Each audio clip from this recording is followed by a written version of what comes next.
na aula passada, né? Então, na aula passada, ou boa parte da aula passada, nós terminamos aquela parte introdutória que eu já comentei aqui, a importância do tratamento das unidades, a forma de resolver problemas. À medida que o curso for avançando, eu vou mostrando aquilo na prática, como as coisas vão fluir, né? Eu nunca vou deixar de mencionar aqueles aspectos, né? Unidades, operação com calculadora. Então, quem não pegou a ideia ainda no começo, vai pegando com o tempo, né? À medida que a repetição mesmo, né, for sendo feita, mostrando na prática como as coisas funcionam. Mas ao finalzinho da aula, eu comecei a introduzir o assunto novo, que é o assunto do curso, propriamente, né? Que é o estudo dos gases. E nós começamos o estudo dos gases pela primeira das leis. De um ponto de vista histórico, a primeira das que foi observada foi a chamada Lei de Boyle. A Lei de Boyle é uma relação pressão-volume. O que a Lei de Boyle afirma é que quando a pressão aumenta, o volume diminui. Inversamente, quando a pressão diminui, o volume aumenta, né? As duas formas que eu mostrei ali de enunciação equivalentes, mostrei também que como o Boyle determinou isso, né? Ele fez uma adaptação ao experimento lá envolvendo o manômetro. No lugar do balão, essencialmente um tubo de vidro, dessa forma em J que vocês estão vendo, e a pressão era controlada pela altura de uma coluna de líquido, usando o princípio que nós havíamos visto anteriormente, né? Tanto no estudo do barômetro quanto do manômetro. Na verdade, isso é um manômetro, e o que ele precisava saber era a pressão atmosférica externa, o que ele tinha a partir do barômetro, né? O barômetro dá a pressão atmosférica externa, absoluta, e o manômetro, que é essa vidraria que vocês estão vendo aí, dá a pressão relativa, né? A pressão do gás em relação à atmosférica. Se eu souber qual é a atmosférica, eu sei calcular a pressão do gás. A forma de calcular é idêntica à que a gente já viu, né? O ponto importante aqui é que Boyle viu que se ele fizesse um gráfico de pressão versus volume, neste exemplo, pressão no eixo Y e volume no eixo X, o que ele observava era que, à medida que ele ia aumentando a pressão, exercendo cada vez mais pressão sobre o gás, o volume desse gás ia diminuindo. Então, eu estou inicialmente nessa situação em que a pressão é muito baixa, aqui representado por um peso menor, o volume do gás é muito grande. À medida que eu vou aumentando os pesos, vou aumentando a pressão, lembrando que pressão é força por unidade de área, a área aqui é a mesma em todos os casos, que é a seção reta do cilindro, mas a força está aumentando. Então, se a força está aumentando, a força-peso está aumentando, a pressão sobre o gás está aumentando e o volume vai diminuindo. Boyle expressou sua observação experimental na forma de uma equação matemática, e como eu comentei, alguém tentou entrar, mas eu não estou vendo o pedido aqui. Enfim, se não aparecer a chamada, não tem como confirmar. Mostrei na aula passada que há duas formas de expressar matematicamente a relação que Boyle observou. Na primeira delas, o gráfico está trocado em equações, eu comentei isso na última aula. Essa expressão é a equação de uma hipérbole, x vezes y igual a uma constante, ou seja, o eixo x, que é o volume, multiplicado pelo valor da função no eixo y, que é a pressão, é uma constante. Isso é a equação de uma hipérbole e essa função que vocês veem aqui. Então, o gráfico de P versus V corresponde a uma hipérbole. Já essa outra equação corresponde à equação de uma reta. Eu falei muito rapidamente, a gente estava no fim da aula, não sei se todos me entenderam. Deixa eu abrir aqui bem rapidinho um outro programa que eu uso nessas horas, né? Deixa eu mostrar aqui bem rapidinho sobre o que é que eu estava falando. Esse programa aqui permite a gente, não sei se vocês conhecem, o GeoGebra é um programinha online, né, que funciona para a gente estudar gráficos, estudar matemática em geral. Aqui eu quero mostrar para vocês a forma geral da equação de uma reta, né? Então, a forma geral da equação de uma reta é y igual a x mais b. Só que aqui o programa ele não vai aceitar a e b como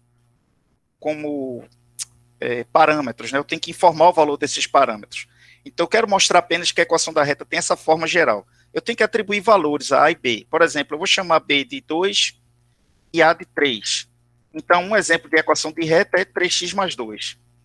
Outro exemplo de equação de reta pode ser, por exemplo, 4x menos 5. O que é que eu estou querendo mostrar para vocês aqui? Essa primeira quantidade que está multiplicando a variável que vai no eixo x, multiplicado por esse número, né, dá a inclinação da reta. Esse aqui é aquilo que nós chamamos de coeficiente angular. Quanto maior o valor deste número, mais inclinada fica a reta. Quanto menor o valor deste número, menos inclinada fica a reta. Já esse segundo número é o chamado coeficiente linear, né? Ele vai dizer onde a reta está em relação ao eixo y. Então, por exemplo, menos 5, a reta está aqui embaixo. Se eu colocar mais 5, eu jogo a reta lá para cima. Mais 2. Jogo a reta para cima, mas nem tanto. Então, eu consigo puxar a reta para cima e para baixo, ajustando esse segundo parâmetro aqui. Então, a segunda equação que eu mostrei corresponde à equação de uma reta, V, eu coloquei lá, P igual a 1 sobre V, igual a uma constante vezes 1 sobre V. Ou seja, no eixo X eu tinha 1 sobre V, e esse termo aqui desapareceu. Era a equação de uma reta com coeficiente linear zero. Coeficiente linear zero, esse segundo parâmetro aqui, né? Por exemplo, 2 aqui nessa segunda reta, quando o coeficiente linear é zero, a reta cruza o eixo dos y na origem. Né? Isso é um detalhe interessante que eu gostaria de ter salientado, mas na última aula foi muito rápida a passagem, e eu não pude falar sobre isso. Então, se eu fizer o gráfico de V versus 1 sobre P, ou seja, eu jogo 1 sobre P no eixo X, e coloco V no eixo Y, e o contrário dá certo também. Se eu colocar P no eixo Y e 1 sobre V no eixo X, eu tenho a equação de uma reta, onde o x aqui, ó, neste caso, o x corresponde a 1 sobre P, e o y corresponde a V. Então, isso aqui é a equação de uma reta, com coeficiente angular dado por essa constante, e o coeficiente linear zero. Então, a reta deve tocar na origem do eixo de coordenadas aí.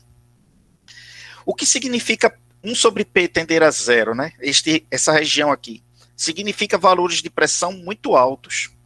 Então, quando 1 sobre P é muito pequeno, é porque P é um valor muito grande. Então, na verdade, o Boyle, ele não fez esse gráfico, ele não construiu esse gráfico para pressões muito elevadas. O que ele fez foi variar até onde ele pôde variar e fazer um gráfico de V versus 1 sobre P, ou V versus 1 sobre P, como aqui, e observar que os que ele obteve se comportam de tal maneira que caem aproximadamente numa reta. E para verificar a validade da lei dele, o que ele tinha que ver era se essa reta, que passava pelos pontos que ele mediu, ao estender essa reta, ela de fato iria para a origem. E isso confirmava a lei que ele propôs, né, que ele observou e que escreveu na forma de uma equação. Quanto vale essa constante? Essa constante, ela depende de uma coisa que não era possível ele medir. Eu comentei sobre isso na aula passada. Na época de Boyle, temperatura era apenas uma ideia, não existia um número. Existia apenas a ideia de que o gás estava quente ou frio, mas ele não tinha um termômetro para medir a temperatura. A única coisa que ele podia dizer era o seguinte: quando a temperatura do gás é alta, esse coeficiente angular aqui é mais alto. Então, essa reta tem uma inclinação maior. Quando a temperatura é baixa, essa reta tem uma inclinação menor. Mas ele não podia dizer que temperatura era, porque ele não tinha um termômetro. Então, ele não podia fazer muita coisa diante dessa restrição. Tudo que ele podia fazer era, ele fazia um conjunto de medidas em que o gás não estava sendo aquecido ou resfriado, de modo que ele assumia que a temperatura do gás, lembrando que ele não podia medir, mas assumindo que essa temperatura fosse constante, e observando que os pontos caíam aproximadamente em cima de uma reta. E a extrapolação, que é essa linha vermelha, de fato iria para uma origem.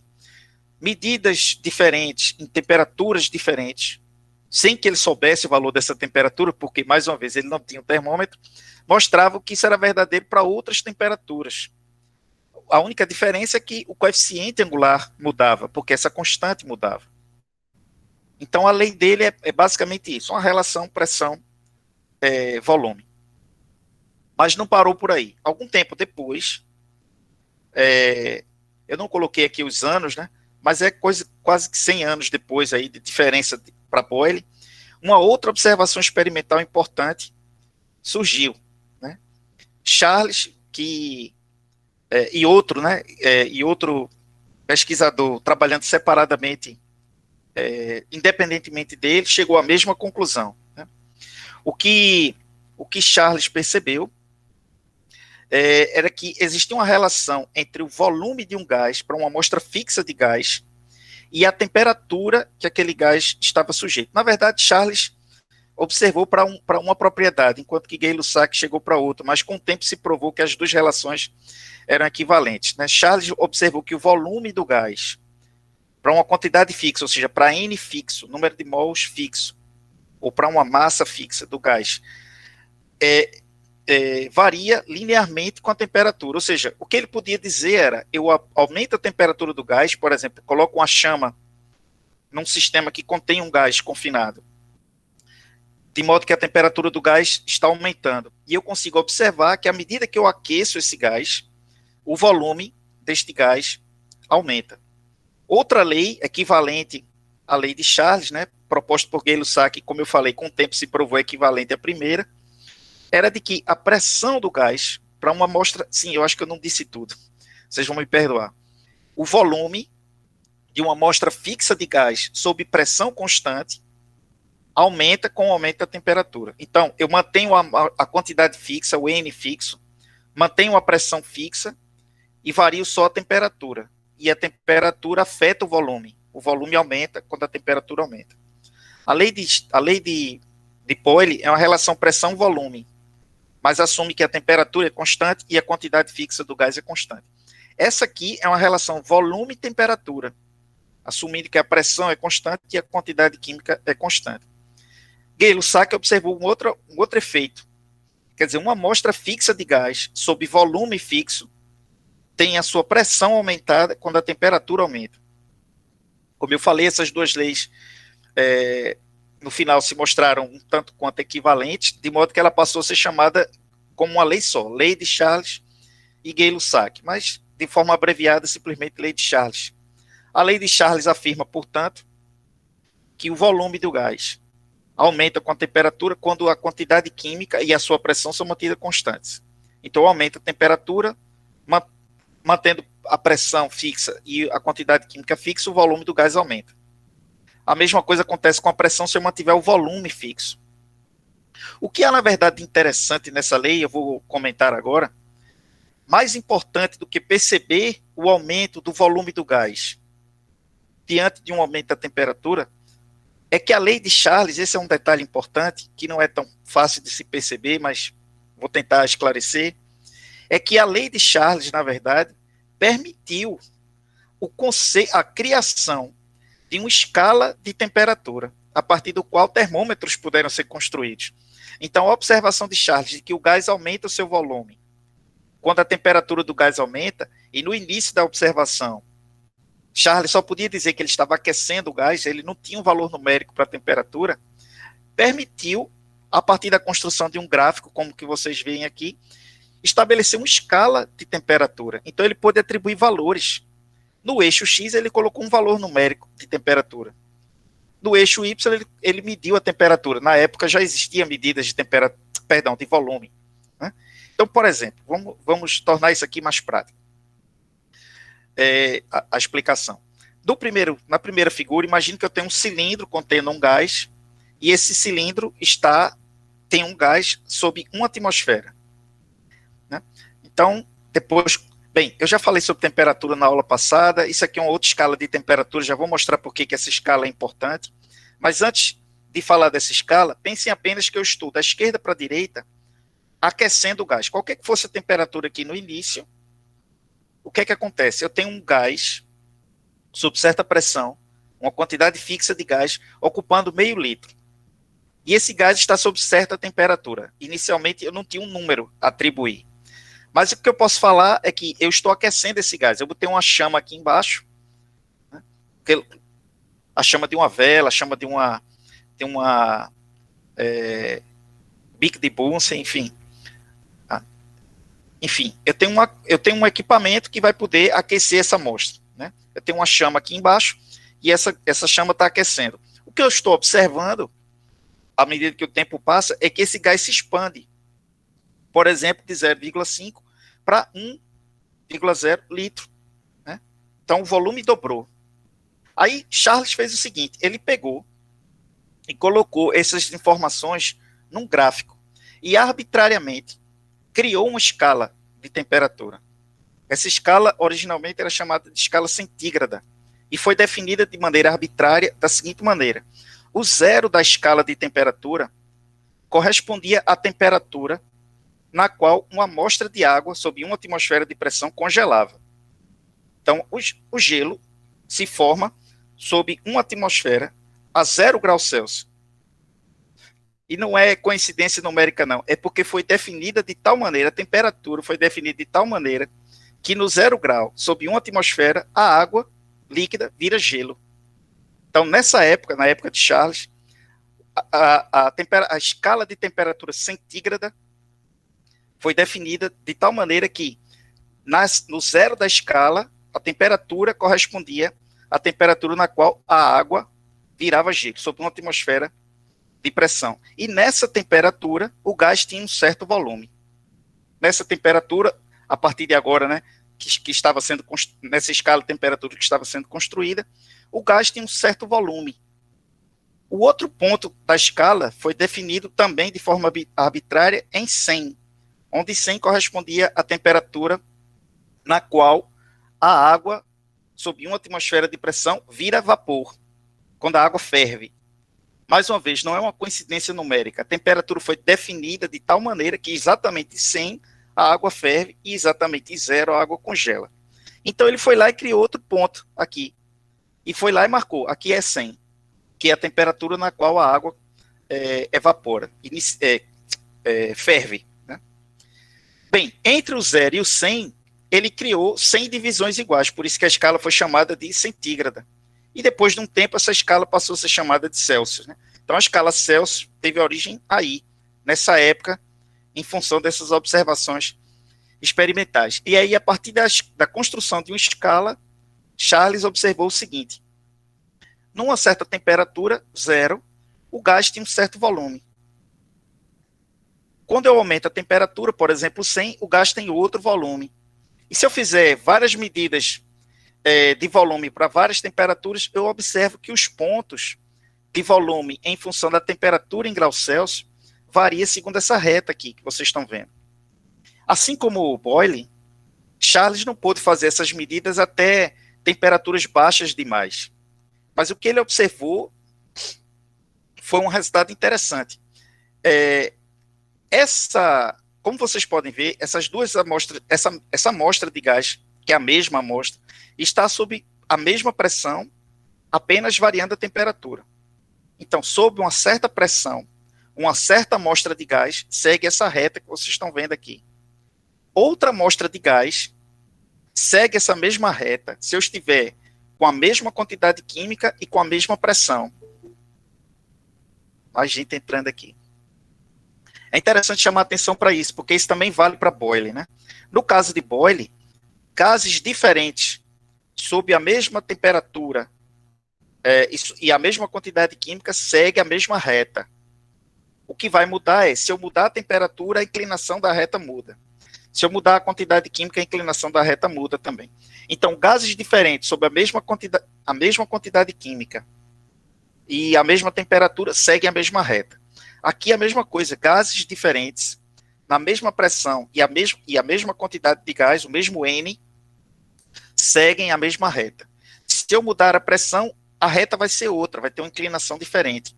E outra coisa interessante, Charles observou que, embora ele não pudesse medir para temperaturas muito baixas, ele observou que retas diferentes, até a temperatura que ele era capaz de medir, quando ele fazia extrapolação, essa reta caía no mesmo ponto. A figura aqui não consegue mostrar, mas isso aqui é aproximadamente menos 273 graus Celsius. Na escala Celsius, a reta extrapolada vai até menos 273.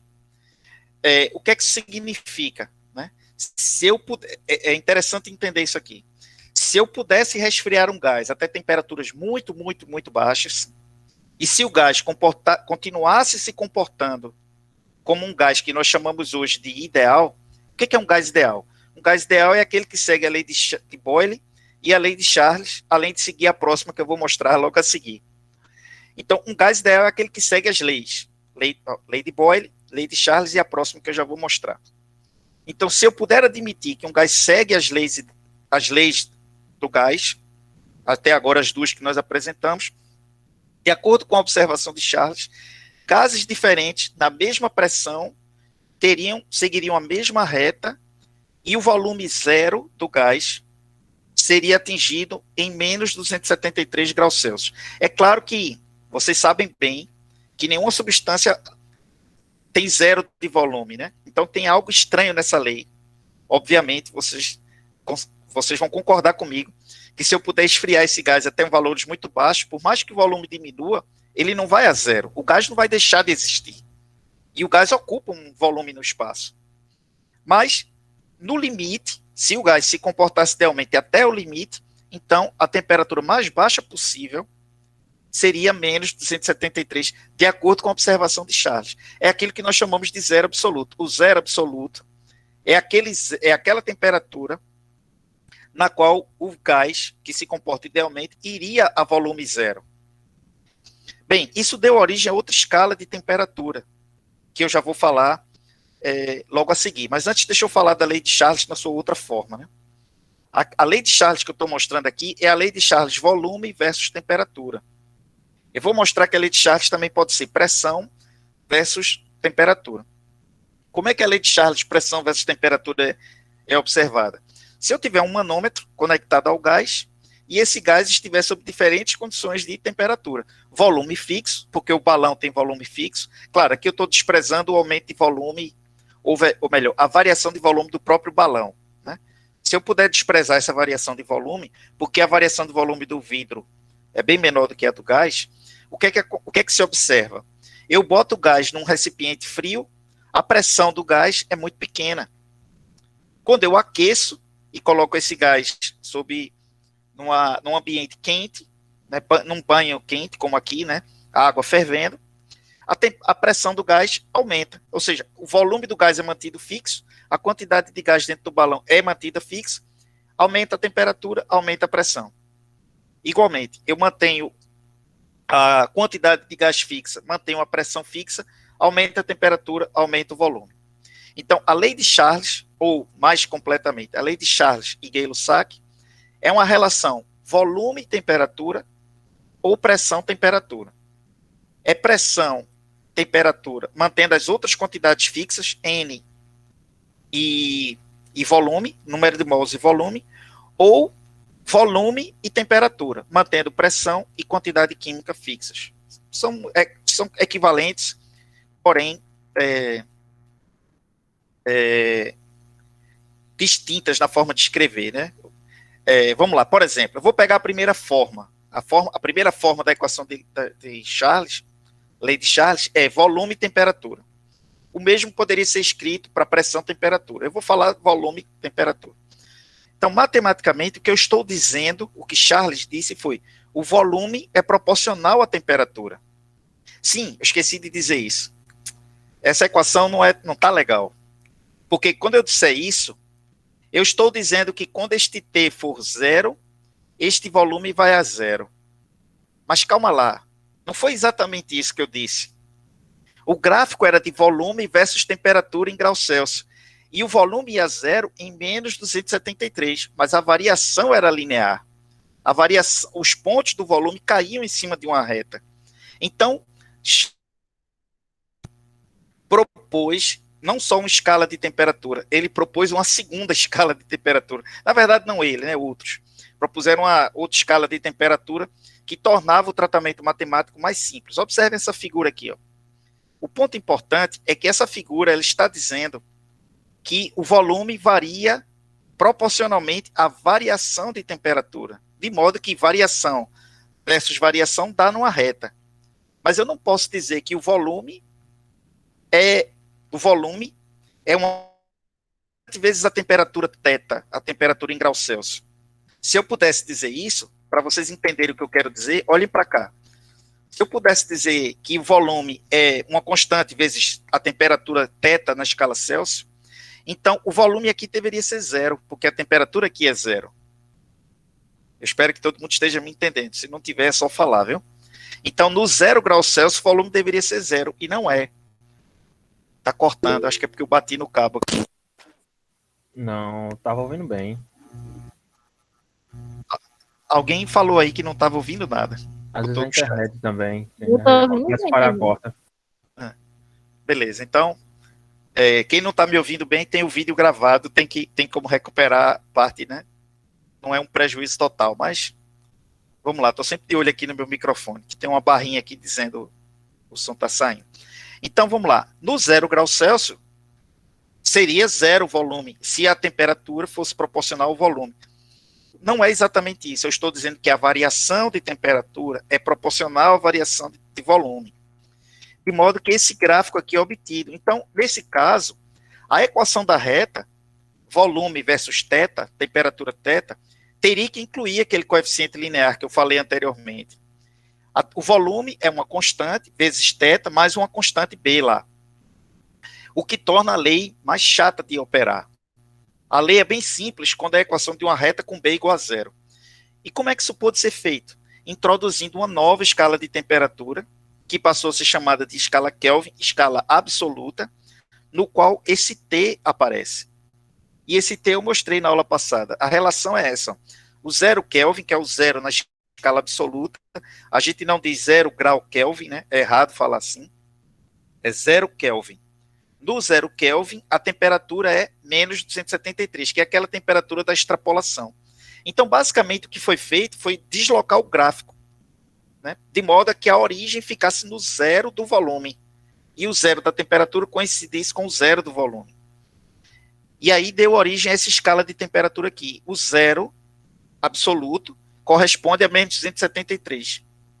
E como a relação continua sendo linear, a temperatura Kelvin é a temperatura em graus Celsius mais 273, de modo que quando o θ for menos 273, essa soma dá zero aqui, né? A temperatura 0 Kelvin.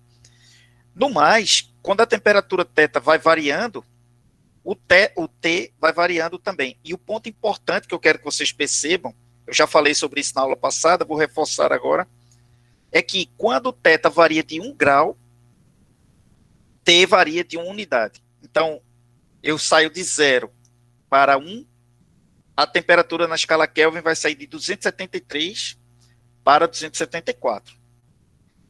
Certo? Esse é um detalhe muito importante que vocês precisam atentar. Eu vou explicar as consequências disso em aulas futuras. Né? Por hora, eu quero chamar a atenção para outra consequência.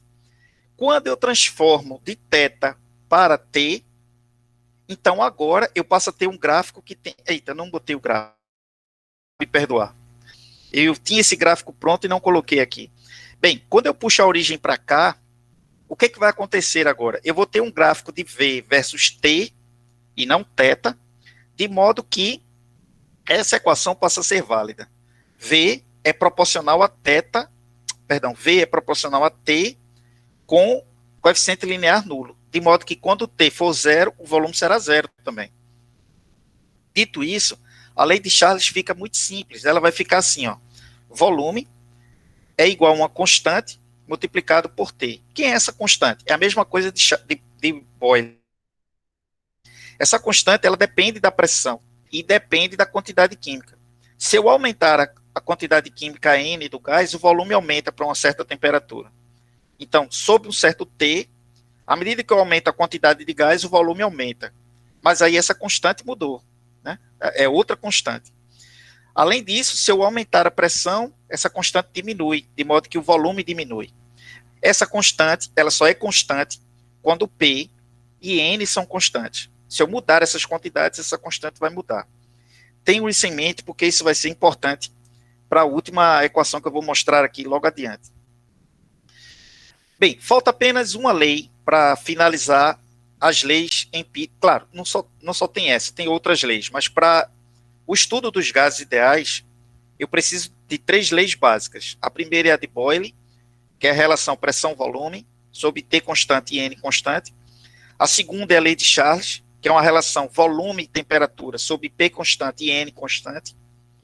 Ou equivalente, P é uma relação pressão-temperatura sobre V constante e N constante. Ou seja, 2 quantidades mantidas constantes, outras 2 quantidades variam. Né?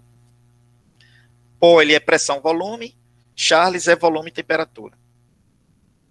A terceira e não última, mas para o estudo dos gases, as mais importantes, a terceira lei é chamada lei de Avogadro.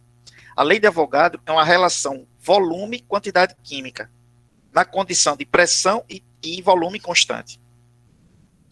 Então, na condição de temperatura e pressão constante. O que a lei de Avogadro diz? Que o volume de um gás sob temperatura constante e pressão constante aumenta com a quantidade de gás. Então, se eu dobrar a quantidade de gás, mantendo a temperatura fixa e a pressão fixa, o volume do gás aumenta. Se eu dobrar a quantidade de gás, eu dobro o volume de gás. Matematicamente, essa lei é muito parecida com a de Boyle, né? Só que com quantidade química no lugar de pressão. O volume é proporcional à quantidade química. Isso é uma relação de proporcionalidade. Uma equação consiste em introduzir uma constante. Quem é essa constante? Ela depende da pressão do gás e depende da temperatura do gás. Experimentalmente, um mol de gás ocupa 22,4 litros, aproximadamente, sob 0 graus Celsius e sob 1 atmosfera. É a chamada condição CNTP, né? Eu boto o gás a 1 atmosfera de pressão, 0 graus Celsius, um mol de gás vai ocupar 22,4 litros, aproximadamente. O ponto importante, uma das consequências dessa lei é que é possível estabelecer uma relação estequiométrica entre volumes de gás. Se eu estiver falando de uma reação química que ocorre na fase gasosa, é que eu posso estabelecer uma relação química estequiométrica entre gases diferentes que estão reagindo, né, apenas medindo os volumes desses gases, mantida a pressão constante e a temperatura constante. Então, gases diferentes terão o mesmo volume, se estiverem na mesma pressão e temperatura, quantidades químicas iguais terão o mesmo volume. Né? Dobra a quantidade de gás, eu dobro o volume. Então, se eu puder ver que uma reação está acontecendo com uma certa proporção de volumes, essa proporção de volume é uma proporção da quantidade química, porque todos os gases seguirão a mesma equação com a mesma constante. Então, variou o N, variou o V na mesma proporção. Se eu sei a proporção dos volumes dos diferentes gases, eu sei a proporção das quantidades químicas dos diferentes gases. Graficamente é isso que nós temos. Por exemplo, eu tenho um gás que está sob 1 atmosfera, um mol de gás, numa certa condição de temperatura, que aqui não aparece, mas 0 graus Celsius. Né? 0 graus Celsius, 1 atmosfera, um mol de gás ocupa 22,4 litros. Se eu adicionar gás e dobrar a quantidade química do gás dentro desse recipiente, por exemplo, de 1 para 2, esse mesmo gás vai ocupar agora 44,8, ou seja, o dobro do volume, contanto que ele esteja na mesma condição de pressão, na mesma condição de temperatura. Olha o que acontece aqui, ó. Gases diferentes, hélio, nitrogênio e metano, nas mesmas condições de pressão e temperatura. Na CNTP, 0 graus Celsius e 1 atmosfera de pressão. Gases diferentes ocupam o mesmo volume.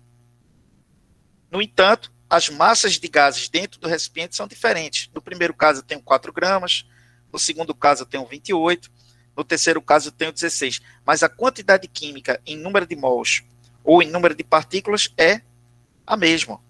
6,02, 10 a 23 partículas daquele gás, né? Átomos de hélio, moléculas de nitrogênio ou moléculas de metano. Vamos agora colocar uma lei ao lado da outra. Né? Nós falamos então aqui da lei de Boyle. A lei de Boyle é uma relação volume-pressão e pode ser escrita da forma que vocês veem aí. Volume é uma constante que depende das condições de temperatura e quantidade química, multiplicado por 1 sobre P. A lei de Charles diz outra coisa, diz que o volume é uma outra constante, eu chamei de constante 2, multiplicado por T. T, observe que eu estou usando T e não θ. Quando eu escrevo assim, esse T é obrigatoriamente na escala Kelvin, né? Essa equação não é observada na forma que aqui está. Como eu já falei, teria uma constante, um coeficiente linear a mais aqui. Seria uma constante a mais, né? Constante 2, mais uma outra constante aqui, que seria o coeficiente linear. Na escala Kelvin, o volume é diretamente proporcional a T, a equação de uma reta com coeficiente linear 0, né? Só que essa constante é diferente dessa. Inclusive, tem unidades diferentes. Essa constante aqui, para dar volume, essa constante tem que ter unidades de volume multiplicado por pressão. Por exemplo, litro vezes atmosfera, multiplicado por 1 sobre a atmosfera, vai dar litro. Essa constante já tem uma unidade diferente. Ela teria, se o volume tiver em litro, essa constante vai ter unidade de litro por Kelvin. Multiplicado por temperatura em Kelvin, vai dar o volume em litro. Então, essas constantes, elas não são apenas diferentes numericamente, elas têm unidades diferentes. E, por último, a lei de Avogadro, né? Que é a lei do volume versus N, na condição de pressão e temperatura mantidas constantes. Mesma coisa, essa constante é diferente das demais, das anteriores, inclusive tem unidades diferentes. Se isso aqui for litro e aqui for mol, então isso aqui vai ser litro por mol, multiplicado por mol vai dar litro, né? Então essas constantes são diferentes, têm unidades diferentes. Mas é possível combinar as três equações. É possível combinar. Ora, se o volume é inversamente proporcional à pressão, diretamente proporcional à temperatura e diretamente proporcional a N, separadamente, eu posso combinar as três equações numa única equação e dizer que o volume é proporcional a N, proporcional a T e inversamente proporcional a P, multiplicado por uma nova constante. Só que agora tem um detalhe. Essa constante, ela depende de N e de T. Essa constante depende de N e de P. Essa aqui depende de N e T. Eu acho que eu disse P.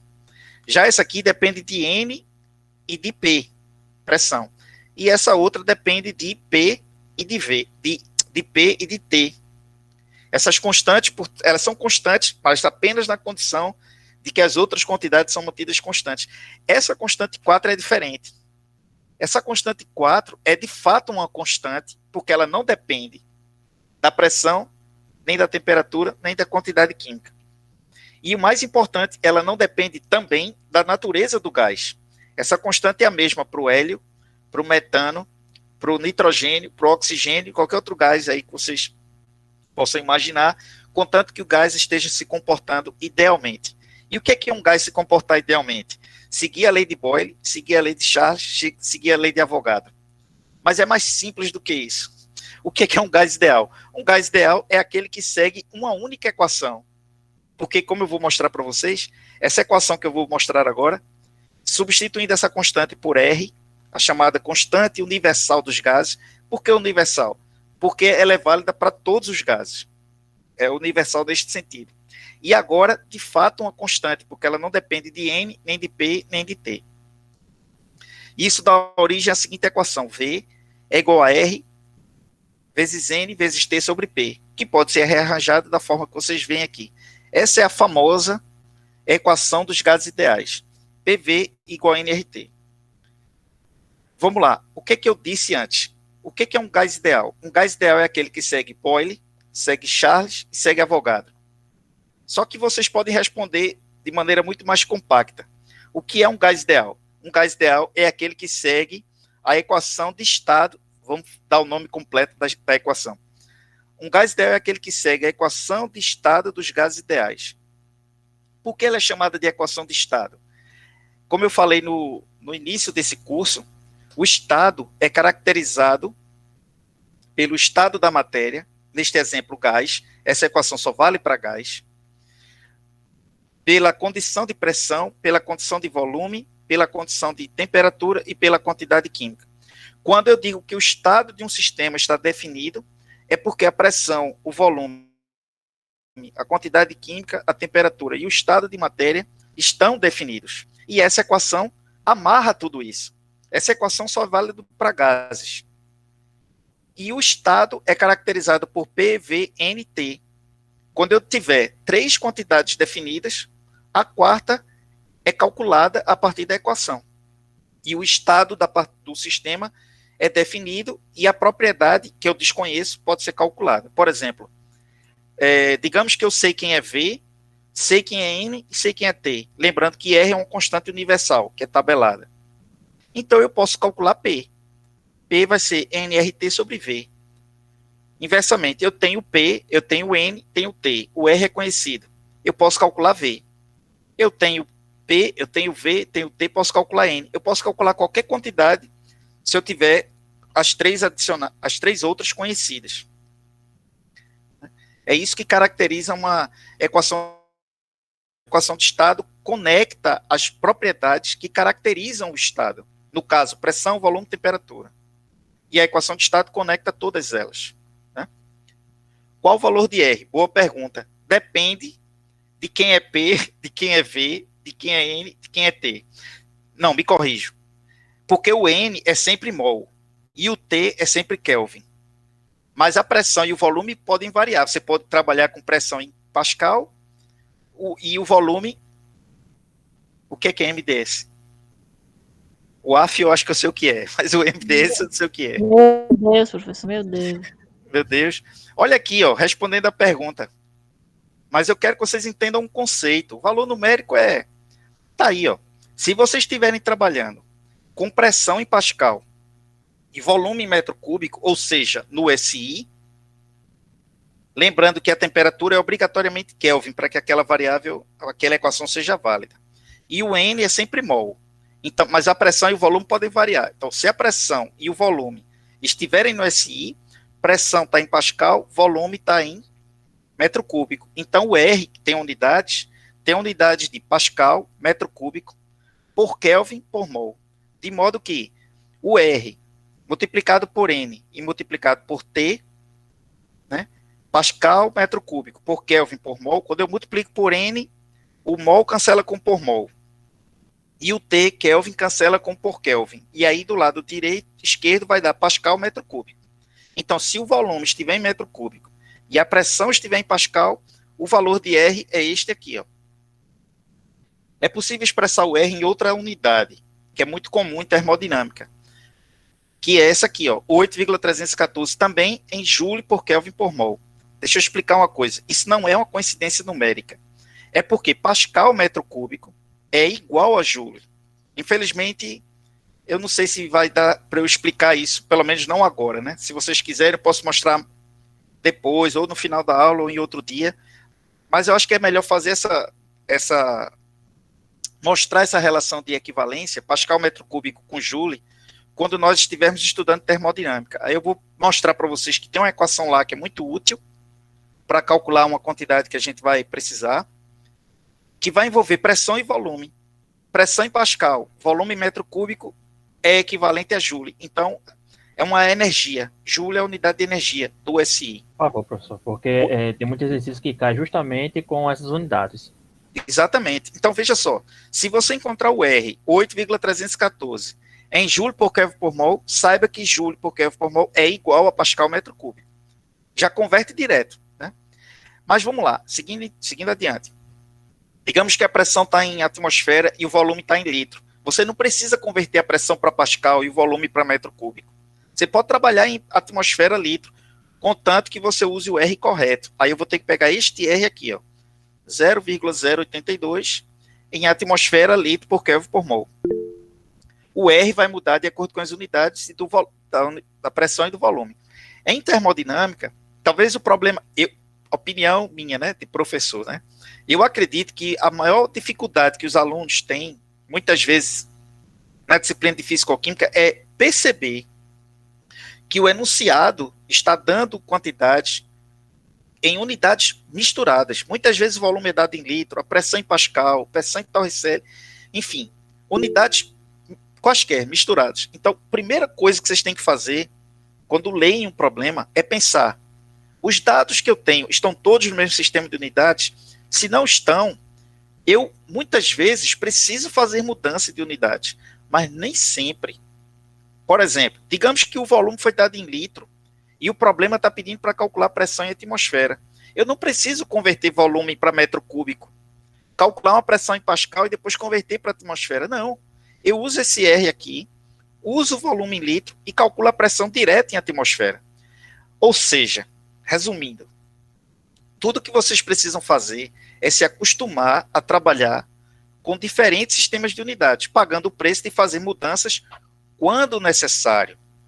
Então eu vou mostrar nessa aula e nas seguintes, como é que eu resolvo um problema da maneira, mais uma vez, vou repetir, da maneira correta, de modo que eu não erre com esse que é o maior calcanhar de Aquiles de quem está mexendo com físico-química pela primeira vez, não saber trabalhar com as unidades corretamente. Eu vou mostrar um exemplo já resolvido, e vou insistir nisso.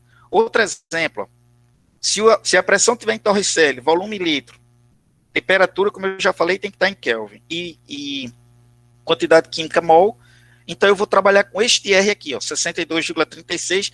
Claro, os livros têm com mais casas decimais do que isso aqui, eu arredondei para 2 em todos os casos, né? Em Torricelli litro, seria 62,36.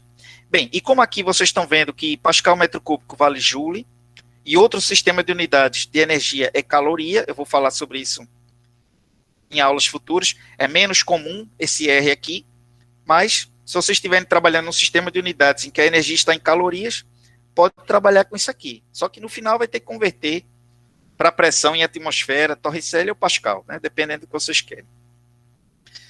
Bem, na verdade, virtualmente todos os problemas em gases podem ser resolvidos com esta equação, PV igual a nRT. Mas nem sempre eu preciso do valor do R para resolver um problema.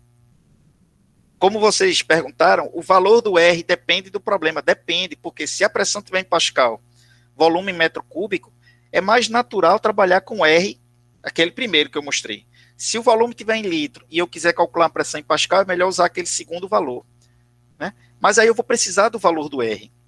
Dependendo do problema, eu não vou precisar. Eu vou mostrar agora nesse exemplo. Ora, se PV é igual a nRT, eu posso isolar o R passando o N e o T para o lado de cá dividindo. E obter essa equação aqui, ó. Alguém falou alguma coisa aí?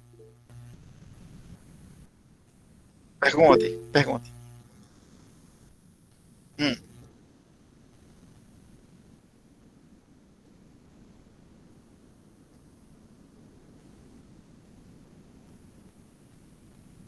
Tem sim. Olha aqui. Essa unidade que você está vendo aqui é a unidade de medida do R.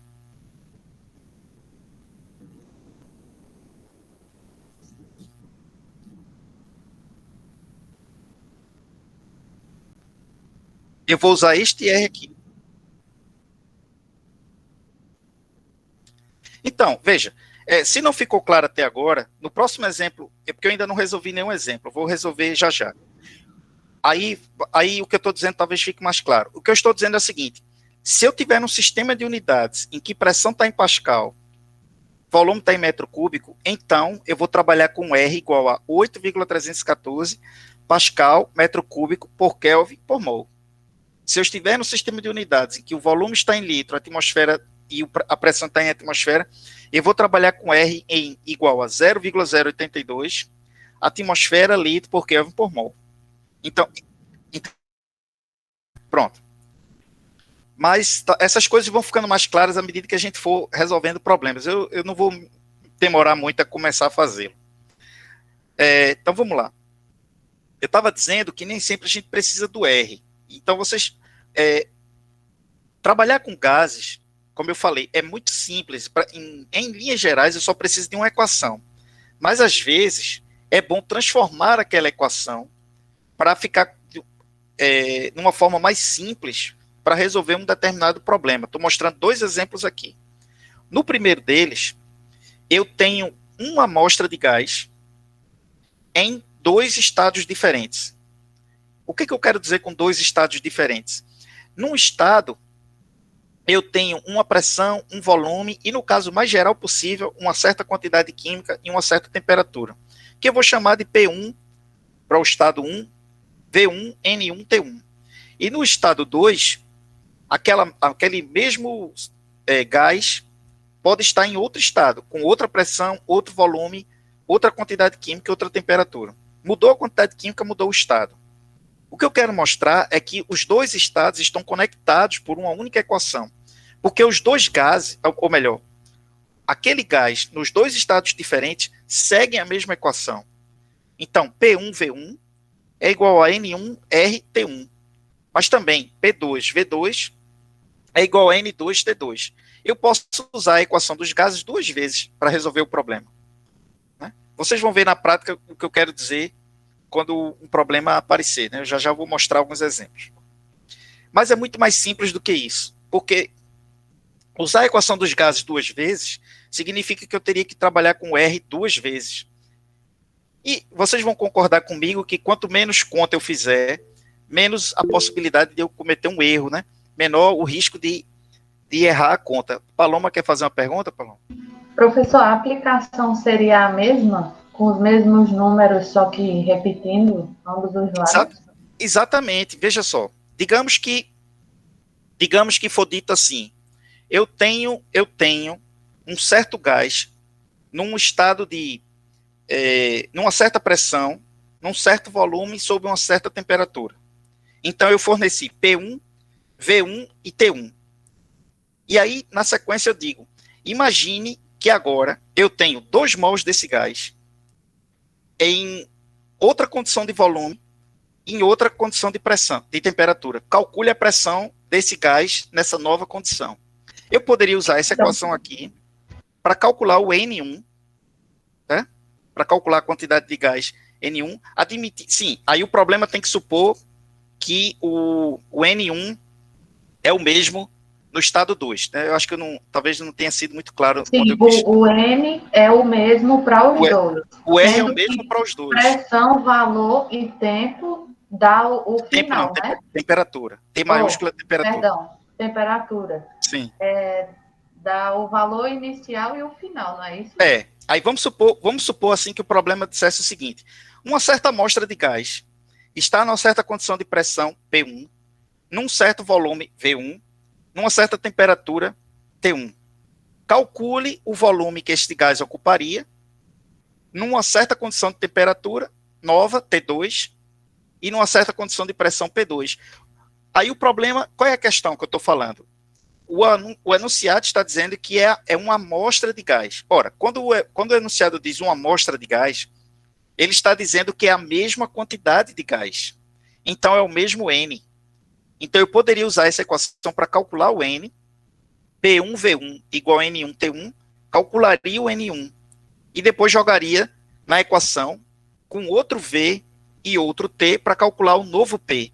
P2 é igual a V2, P2V2 é igual a N, que é o mesmo, R vezes T2. Então, mudou a temperatura, mudou o volume, mudou a pressão, mas com o mesmo N. Observe que eu teria que fazer duas contas. Né? Então, eu vou ter que lidar com R duas vezes. Primeiro, então, procuraria... Exatamente. Mas o R seria o mesmo na segunda. Seria o mesmo. Mas o que eu estou querendo dizer é que eu faria muito mais conta do que o necessário. Muito não, mas eu faria mais conta do que o necessário. Eu faria duas contas. Eu ia usar a calculadora duas vezes. E se eu errar a primeira conta e perceber isso só no final, vou ter que fazer tudo de novo. Então, o que eu quero dizer é que existem maneiras mais simples de resolver problemas. A gente tem que pensar sobre o problema. Eu vou mostrar, ao longo das aulas, várias formas de resolver problemas, onde isso vai ficando cada vez mais claro. O que eu estou querendo dizer aqui neste exemplo é que, se eu tiver uma amostra de gás em dois estados diferentes, eu posso combinar a equação dos gases para obter uma nova equação que torna a resolução do problema muito mais simples. Qual é o segredo? Olhar para essa equação com outros olhos e observar o seguinte: se eu passar N para cá dividindo e R para cá dividindo, então eu vou chegar à seguinte expressão: R, que é uma constante universal, é igual a P vezes V dividido por N dividido por T. Isso é válido para qualquer gás em qualquer estado. Então, P1V1 sobre N1T1 é igual a R. Mas P2V2 sobre N2T2, outro estado, também é igual a R. Então, eu posso usar esta equação para chegar a esta outra aqui, ó, P1V1 sobre N1T1, que é R, é igual a P2V2 sobre N2T2, que é R também.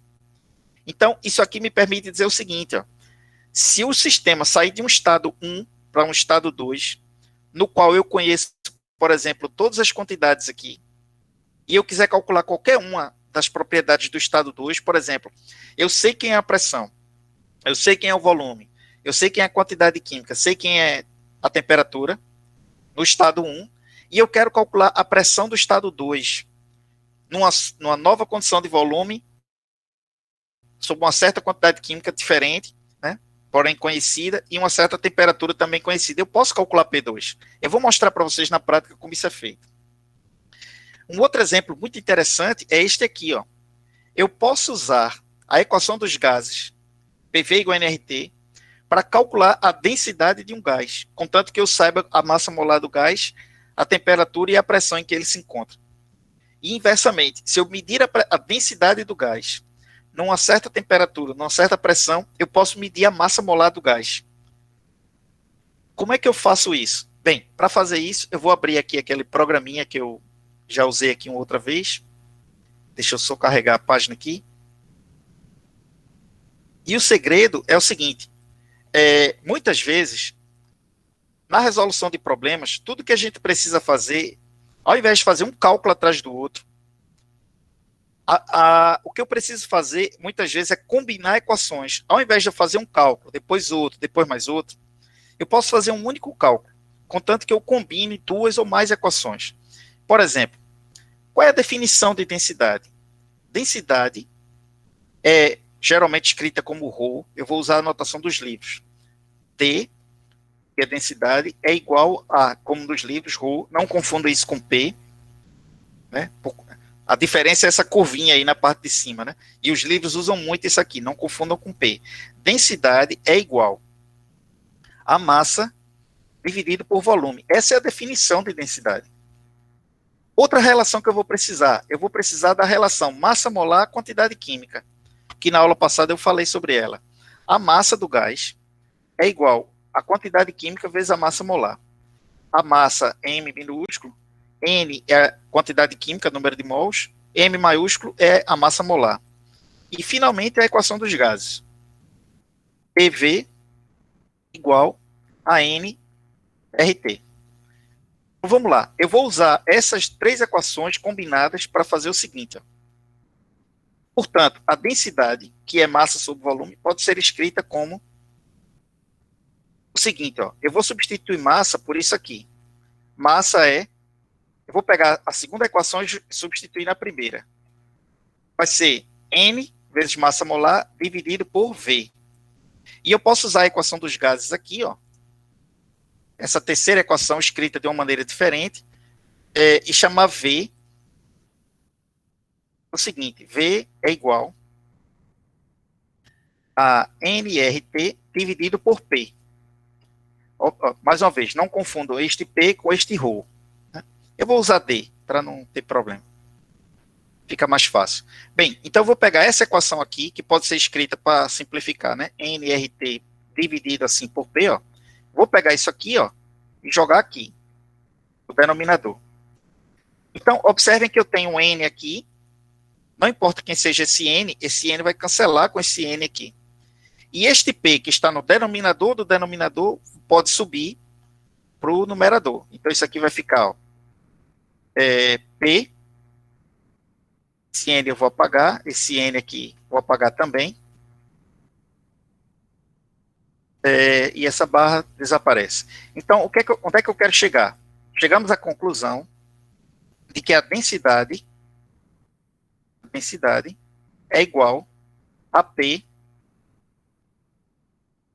M sobre RT.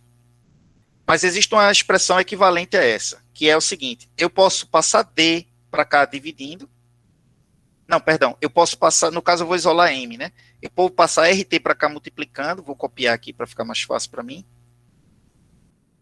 Eu posso passar RT para cá multiplicando.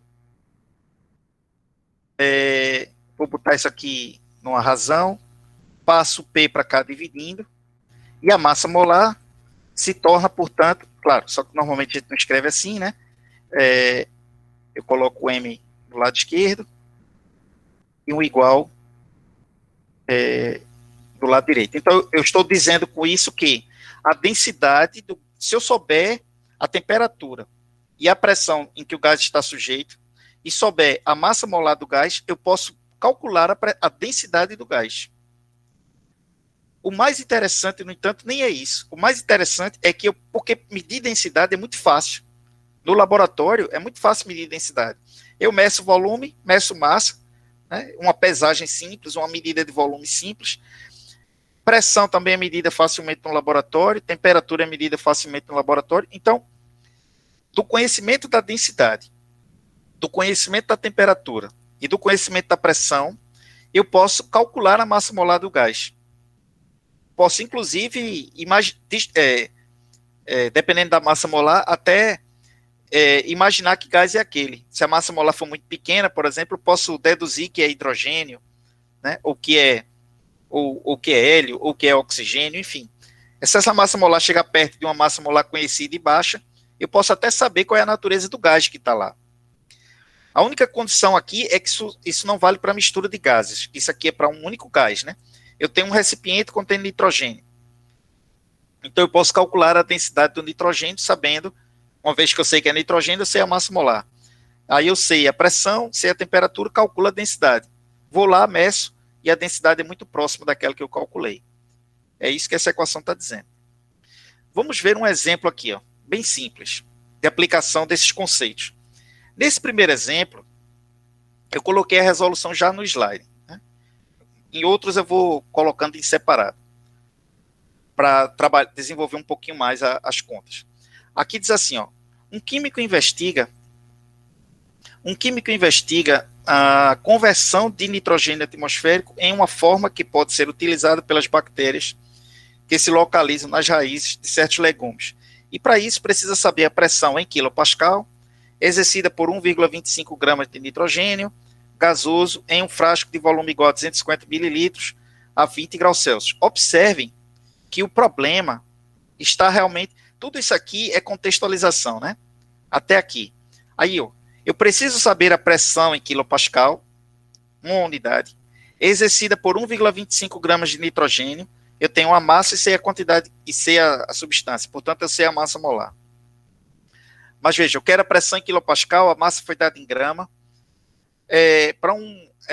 em um recipiente, né, que está em um frasco de volume igual a 250 mililitros, volume mililitro, está tudo misturado aqui. Temperatura em graus Celsius, pronto. Foi dada a massa molar, foi dado o R. Em pascal, metro cúbico. Então, vamos lá, vamos trabalhar aqui. Qual é o detalhe que eu quero que vocês atentem? Se o R foi dado em... Vamos supor que eu só tenho esse R para trabalhar, né? Eu não sei de cabeça os outros R's. Só tenho esse. Mas como eu quero calcular a pressão em quilopascal, é mais natural trabalhar com esse R mesmo. O problema é que o volume tem que estar em metro cúbico. E o volume foi dado em mililitro. Então eu preciso mexer nas unidades aí. Eu vou mostrando passo a passo de como isso é feito. E finalmente a massa molar. O ponto de partida, eu vou passar para um outro slide aqui, para ficar mais fácil de vocês acompanharem as contas. O ponto de partida é a equação, ó, PV igual a nRT. Só que o problema pediu para calcular P. Então, eu vou reescrever a equação para P, isolando P, passando V para o lado direito. Então, P vai ser nRT sobre V. Esse é o primeiro passo da resolução do problema.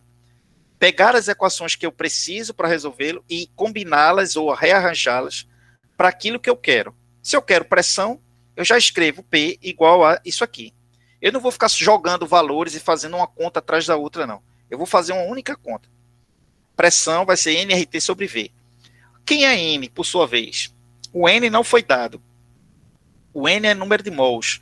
Mas vejam só, ao invés de eu calcular o número de mols para depois jogar nessa equação, eu vou resolver o problema já jogando o valor de N ou melhor, já calculando o valor de N na própria resolução. Ora, eu nem escrevi a equação aqui, mas eu acho que vocês entendem onde eu quero chegar. P é igual a nRT sobre V. Mas N não é massa sobre massa molar? Então eu já escrevi aqui, ó. A massa que foi dada foi de 1,22 gramas. E a massa molar do nitrogênio é 44,01 gramas por mol. Antes que alguém me pergunte, valores de constantes, valores de massas molares e assim por diante, o que for preciso para resolver o problema, na vida real vocês precisam procurar, mas na prova eu costumo fornecer. Nesse exemplo, a massa foi fornecida e a constante foi fornecida. Outro detalhe, o problema forneceu a temperatura em graus Celsius, foi 20 graus Celsius. Então tem várias mudanças de unidades aqui para fazer. A primeira consiste no cálculo, né, do número de mols. Observem que a massa foi dada em grama e a massa molar em grama por mol. Eu preciso passar tudo para o SI, onde a massa é dada em quilograma? Não. Mais uma vez, fazer a conta em separado poderia me fazer cair no erro de fazer uma mudança de unidade só para botar tudo no mesmo sistema. Quando eu jogo aqui na equação, ó, massa dividido por massa molar, o que eu percebo? A massa foi dada em grama. A massa molar foi dada em gramas por mol. Então, grama corta com grama. Vai sobrar mol a menos 1 no denominador, que vai subir como mol. Mas eu não preciso fazer isso por hora, porque eu vou olhar para cá, ó, mol a menos 1, cancela com mol a menos 1. Por isso que eu recomendo que vocês trabalhem sempre nessa notação, né? Tanto em notação científica, quanto, ao invés de colocar por, né, dividido, vocês colocam a menos 1. Então, grama corta com grama é fácil de perceber. E dividido por mol, que é mol menos 1, é fácil ver que este mol menos 1 cancela com este mol menos 1 aqui. Então, aqui vai sobrar mol, não, aqui vai cancelar. Aqui só vai ser um número, não vai ter unidade. Se eu estivesse no papel, eu ia riscar esse grama com esse grama, para eu não me perder. Riscaria esse mol menos 1 com esse mol menos 1 aqui. E de onde é que esse mol menos 1 veio? Do valor do R, 8,314 que foi dado, Pascal metro cúbico, por Kelvin por mol. Esse mol cancela com esse mol. E esse grama já cancelou com esse grama. Então, está sobrando Pascal, metro cúbico, por Kelvin, por hora. Além disso, eu tenho que dividir, sim, multiplicar por T e dividir por V. Acontece que a temperatura que foi dada foi de 37 graus. Né? A temperatura que foi dada é a temperatura... Bem, eu escrevi aqui 37 mais 273, então,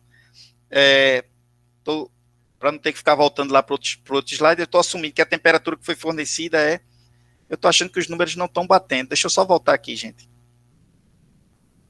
Os números não estão batendo, a temperatura é em 20 e o volume é 250, então aquilo lá é outra questão. Então vamos olhar para cá, que senão vocês vão se perder. A temperatura que foi dada é em 20, eu vou fazer a chamada já já. A temperatura que foi dada é em 20. Então, olha lá. A massa que foi dada foi essa, e não aquela outra, aquela lá de outro problema. Né? 1,25 dividido por 28,02, que foi a massa molar aqui, ó. Multiplicado por R, multiplicado por T, dividido por V.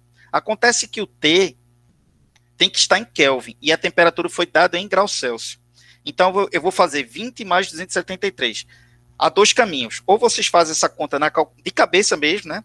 20 mais 273 dá 293, ou então deixa como está aqui, deixa que a calculadora faz, eu só vou explicar como.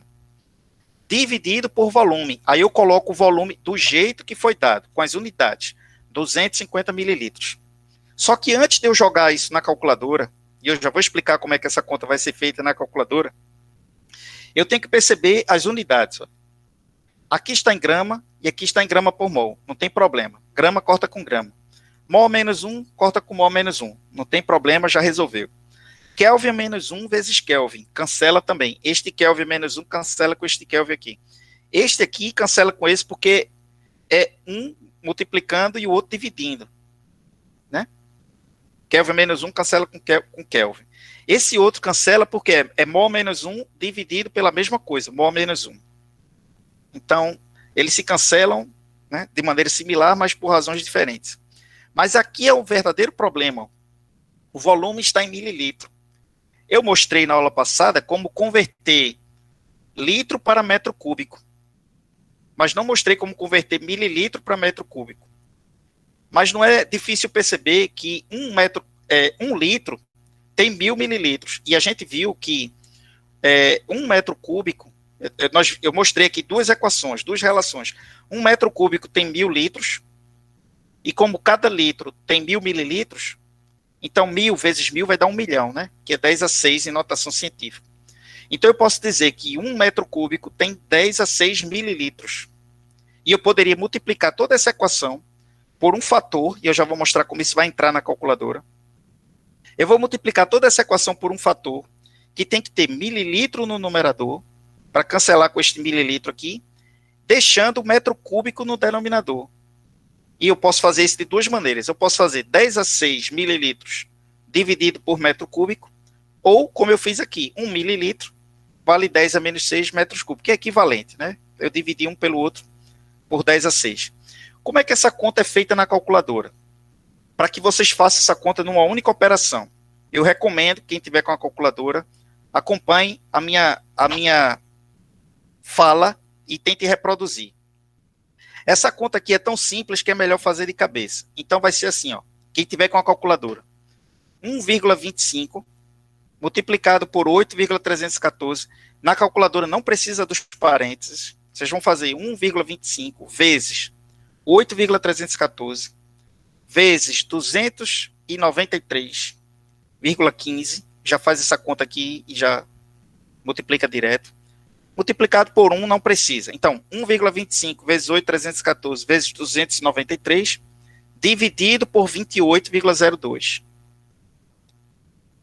Quem estiver digitando aí o que eu estou falando, vai acompanhando. E agora vem o segredo. Vocês vão dividir de novo por 250. E muita gente erra essa conta por conta disso. Para fazer a conta de só dividir direto, professor? Tem que dar o igual. Divide direto, não bota igual, não faça igual. Confie em mim, faça assim, 1,25 vezes isso, aí divide por 28,02 e divide de novo por 250. E divide por 1 ESP menos 6. Igual. Vocês vão fazer uma única conta e a calculadora vai dar isso aqui, ó. Considerando 3 algarismos significativos. Por que 3 e não mais nem menos? Os motivos eu já falei, né? Aqui tem 3, aqui tem 4, aqui tem 3, ó, esse 0 é significativo. Aqui tem 5, vai valer o menor, vai valer 3. Então eu já arredondei para 3. No caso, 2 casas decimais. 3 algarismos significativos. E a calculadora vai dar 10 a 5. Como o problema pediu em quilopascal, eu tenho que dividir isso aqui por 1.000. Então, 10 a 5 dividido por 10 a 3 vai dar 10 a 2. Então, 435 quilopascais é a resposta do livro. Eu estou só mostrando como eu fiz a conta numa operação só. Oi. Quem foi que falou?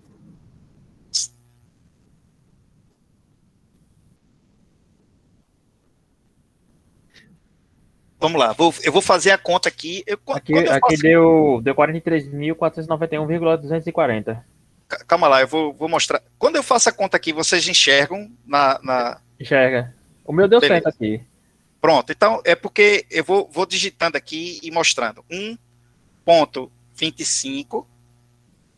Eu tenho que só que achar a câmera, né? 1,25 multiplicado por 8,314. Né?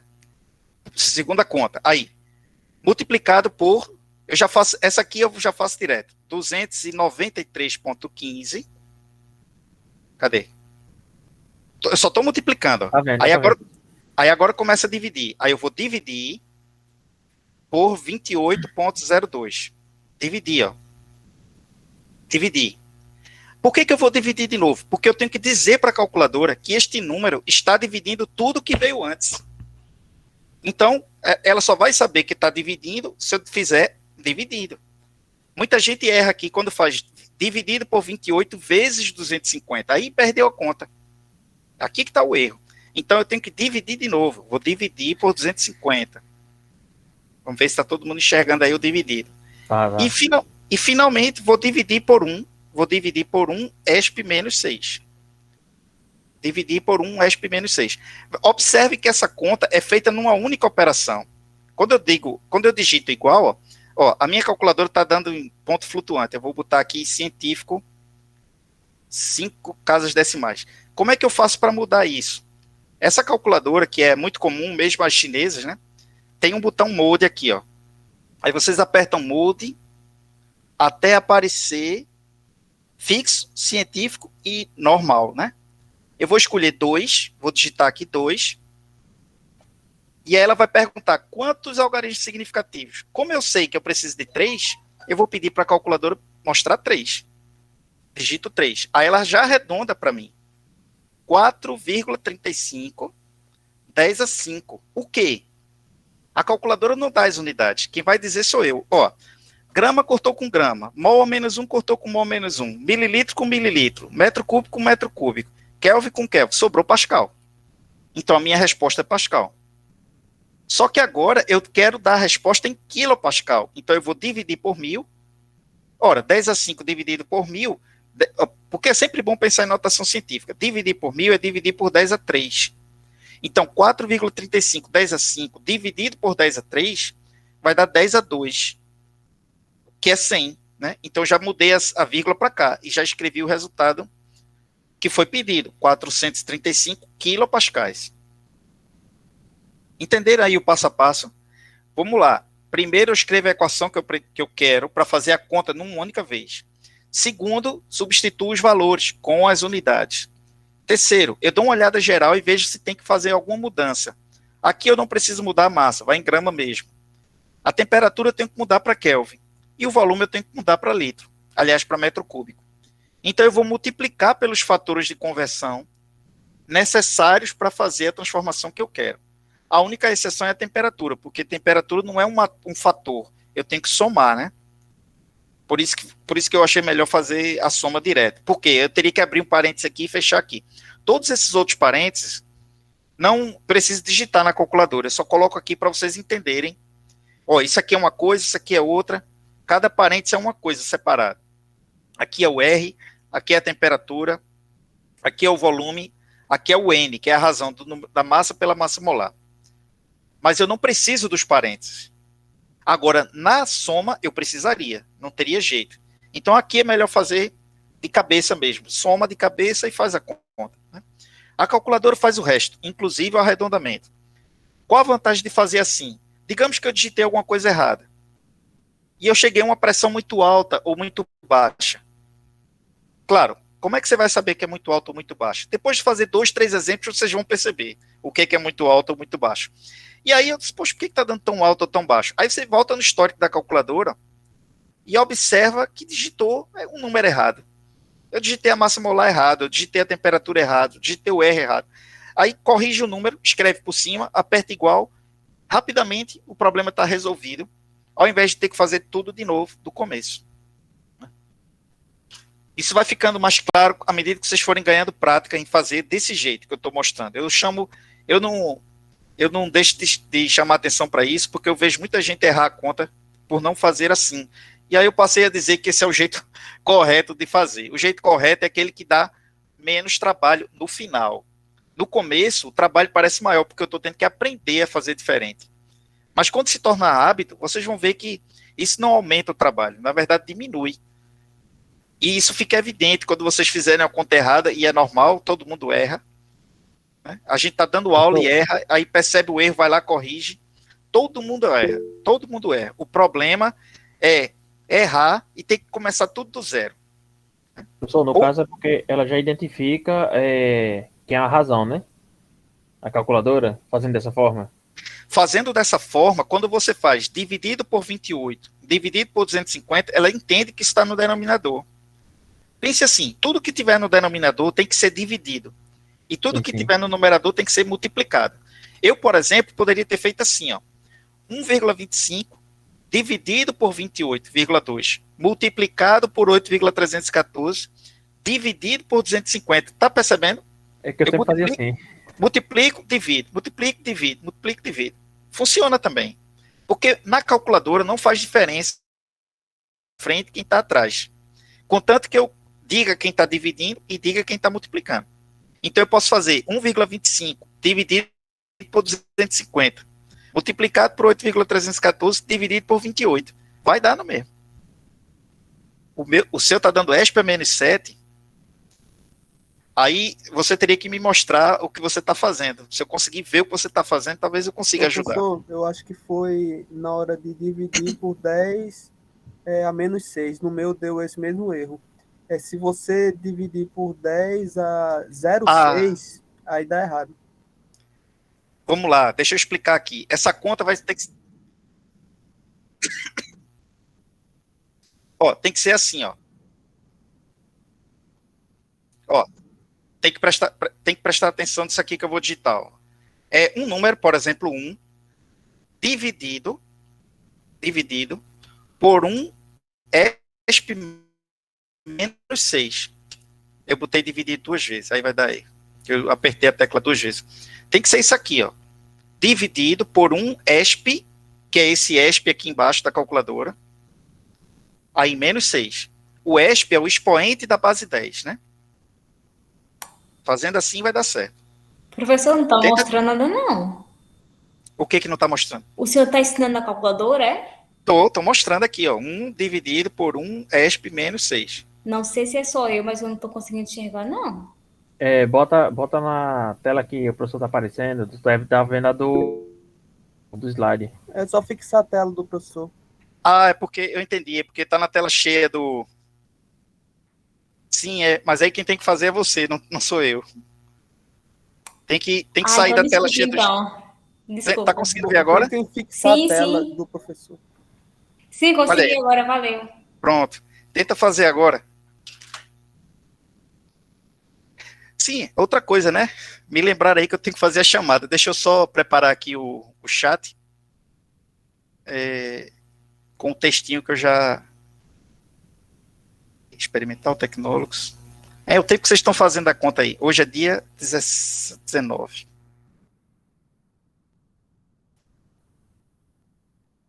Dia 19. Então vamos lá. Vou iniciar a chamada. Nos próximos segundos aqui. Não coloco presente ainda não. Vou iniciar ainda. Senão eu me perco aqui.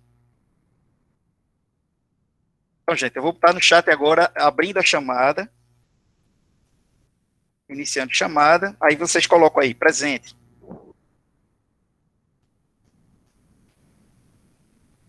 E já eu coloco, fechando a chamada. Toda semana eu vou ter que... Oi. E quem estava na aula terça-feira e não conseguiu colocar o presente como eu, vai levar falta?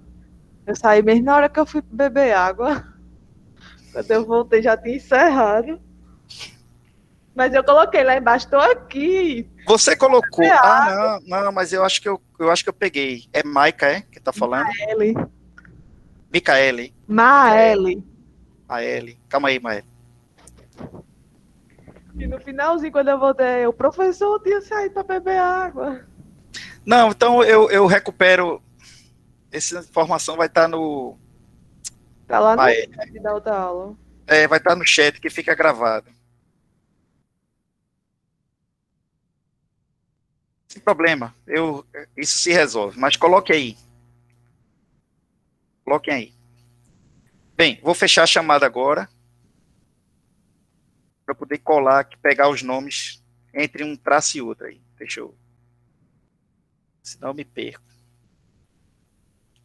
Pronto. Então vai ser daqui até aqui. Pronto. Chamada realizada. Bem, gente, estamos caminhando para o fim da aula, né? Deixa eu ver aqui se dá para a gente resolver mais um exemplo ou outro. Tá. Isso aqui foi aquele outro que eu estava fazendo na folha em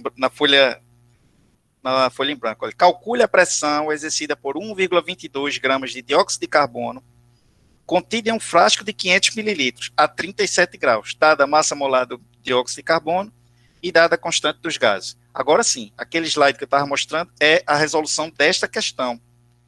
Né? A conta é exatamente a mesma, exceto pelos valores. Então, aqui vai mudar a massa, aqui vai mudar a massa molar, aqui vai mudar a temperatura, aqui vai mudar o volume. O fator de conversão é o mesmo. E a conta segue a mesma lógica. Aqui eu coloquei não em notação científica, né? Isso aqui é 142.893. Tem que atentar para isso porque a calculadora bota ponto onde é vírgula, né? E vírgula onde seria ponto. Pelo menos é a configuração padrão dela. Vocês têm que atentar para isso. O ponto na calculadora é vírgula. É possível mudar, viu? É possível mudar. Quem tiver interessado em fazer isso, vai pegar a calculadora, apertar Mode, até aparecer coma, deixa eu ver, coma, isso é permanente. Quando fizer a mudança, ele se torna permanente. Deixa eu me lembrar como é que é. Eu acho que tem que apertar até aparecer DISP, aí vocês apertam 1, aí aparece isso aqui. Cadê? Aparece isso aqui. Aí bota para o lado, aparece dot, coma. Dot é ponto, coma é vírgula. Aí vocês botam 2 e transforma ponto em vírgula. E a calculadora fica com vírgula, não tem risco de se perder. Quando a calculadora mostrar ponto, vai ser separador de bilhar, como aqui. E quando mostrar vírgula, é vírgula mesmo. Vírgula é separador decimal. Estou dizendo isso porque eu já vi aluno perder a conta porque viu a vírgula, viu o ponto na calculadora, achou que era 1000, botou 1000, e aí saiu fazendo uma conta atrás da outra e perdeu a conta, né? Tem que atentar para esses detalhes. Aqui eu deixei como ponto flutuante, que a calculadora chama de ponto flutuante, e deu 142.893. O resultado era para expressar em quilopascal, eu dividi por 1000, a vírgula caminha para a esquerda, esse 8 arredondo 2 e virou 143. No mais, o restante é tudo idêntico. A conta é exatamente a mesma, só mudando os valores. Vou deixar aí para vocês fazerem, está gravado, vocês têm como, caso precisem, olhar na gravação e ver o passo a passo, mas não tem nenhuma diferença em relação à questão anterior. E aqui no slide também tem o valor que vocês precisam expressar. Vamos para mais um último exemplo aqui, deixa eu ver esse exemplo. Questão 3, exemplo 3. Esse exemplo tem a ver com aquele outro que eu falei anteriormente. Nem sempre precisa da constante dos gases. Observem que aqui não foi dado. Qual o volume final? V2. Vamos pensar assim, o 1 é o estado inicial e o 2 é o final. Então, vamos pensar, né? Quando o enunciado diz, calcule o volume final, V2, atingido por uma amostra de gás que foi aquecida de 25, temperatura inicial, T1, até 1000, que é a temperatura final, que é T2. Cuja pressão aumentou de 10 para 150, ou seja, P1 é 10, P2 é 150. Admita que o volume inicial da amostra era de 15 mililitros. Então, na verdade, tem duas coisas que eu preciso fazer aqui. A primeira é perceber quem é quem. Quem é o estado inicial, quem é o estado final. Para eu não me perder e não fazer conta errada, o ideal é pegar, quando eu estiver resolvendo a questão, eu vou anotar, infelizmente eu não estou com quadro, né, não posso fazer isso na frente de vocês, vou só comentar. Vocês leriam essa questão e anotariam P1, quem é P1? P1 é 10. Quem é P2? 150. Quilopascal, quilopascal, anota com as unidades. Quem é T1? T1 é 25. Quem é T2? T2 é 1000. Só que está 25 graus Celsius e 1000 graus Celsius. Tem que converter para Kelvin, né? Quem é V1? V1 é 15 mililitros. Quem é V2? Interrogação. E esse é o problema. Então, vamos lá. De acordo com o que eu havia dito antes, tem duas maneiras de resolver esse problema. Uma vez que foi dado P1, V1 e T1, eu posso usar a equação dos gases, se eu tiver o R, para calcular o N1. Quem é N1? Essa amostra de gás é a mesma do início ao fim, então o N é o mesmo. Eu vou usar a equação dos gases com P1, V1 e T1 para calcular N1. Então eu faria a seguinte conta. N1 é P1, V1 sobre RT1. Eu só teria que converter o T para Kelvin. Faria o cálculo de N1. Aí jogaria na equação de novo para calcular V2. Quem vai ser V2? Usando a equação dos gases. V2 vai ser N, que é o mesmo de antes, RT dividido por P. Então vai ser N1, que é igual a N2, RT2 dividido por P2. Qual é o problema dessa resolução? Eu faria duas contas. e ainda precisaria do R, que não foi dada. Tem uma maneira muito mais simples de resolver essa questão, que é essa aqui, ó. P1V1 é igual a P2V2. Aliás, perdão. P1V1 sobre N1 T1 é igual a P2V2 sobre N2 T2. O que é que o problema está pedindo? O problema está pedindo V2. Então, eu vou isolar V2, passando N2 para cá multiplicando, T2 para cá multiplicando, e P2 para cá dividindo. Chego nessa expressão aqui, ó. A beleza dessa expressão é a seguinte, ó. O N2 é igual a N1. Eu nem preciso me preocupar com as unidades e nem com o valor de N1, porque é igual a N2. Eu já cancelo aqui. P1 e P2. Quais são as unidades que eu tenho que trabalhar? De P. Não importa. Vamos lá. O enunciado deu o volume em mililitro e a pressão em quilopascais. Vejam a complicação que foi na questão, complicação entre aspas, né? Na questão anterior para converter volume de mililitro para metro cúbico. E eu tive que fazer isso, não teve jeito. Mas aqui eu não vou precisar fazer nenhuma mudança de unidades. Contanto que a pressão P1 esteja na mesma unidade da pressão P2, as unidades aqui vão se cancelar. E, finalmente, a temperatura. A temperatura é que é o problema. Eu tenho que ter muito cuidado para não jogar nessa equação T2 como sendo 1000 e T1 como sendo 25. Porque essa equação ela só vale se T1 e T2 estiverem em Kelvin. Então, eu tenho que converter T2 de 1000 graus Celsius para 1000 mais 273 Kelvin. Essa conta é melhor fazer de cabeça, né? Vai dar 1273.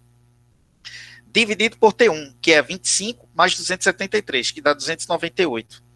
Então, na calculadora, vocês podem fazer esta conta aqui, ó. Kelvin, quilopascal corta com quilopascal, Kelvin corta com Kelvin, e vai sobrar 1000 mais 273, eu já falei, né? 1273, dividido por 298, multiplicado por 10, dividido por 150.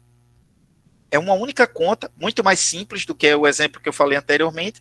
Sim, e finalmente multiplicado por V1, que está em mililitro. As unidades aqui se cancelam e o volume aqui está em mililitro. Então a resposta já estará em mililitro. Como aqui tem 2, aqui tem 2, aqui tem 2, aqui tem 3, a minha resposta só precisa ter 2. Fazendo as contas aí, vou deixar para vocês fazerem. Já estamos em cima da hora, né? Para encerrar a aula. Vou deixar esse exercício aí para vocês fazerem, reproduzirem. Só lembrando que este número está no denominador e este também. E a conta aqui deve ser com 298, né?